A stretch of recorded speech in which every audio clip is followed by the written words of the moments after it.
डुगूकडे बघून तुम्हाला वाटत असेल डुगूच्या हातात ही असं काय गवत दिले, पण ते गवत नाहीये, ती एक आहे रानभाजी.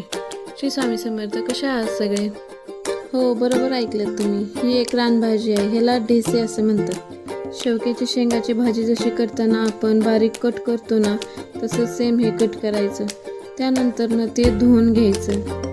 त्यानंतर एक तांब्या पाणी टाकून मीठ टाकून हे मस्त शिजवून घ्यायचं. नंतर ते शिजलंय का चेक करून घ्यायचं. फोडणीसाठी कढीपत्ता जाऊन झाडाचा काढून घेऊन आले मी. त्यानंतर कढईमध्ये 2 चमचे तेल ओतून त्यामध्ये जिरं, मोहरी, कढीपत्ता, हिंग, लसूण टाकून त्याची फोडणी दिली. त्यामध्ये कांदा टाकून लालसर होईपर्यंत परतून घेतला.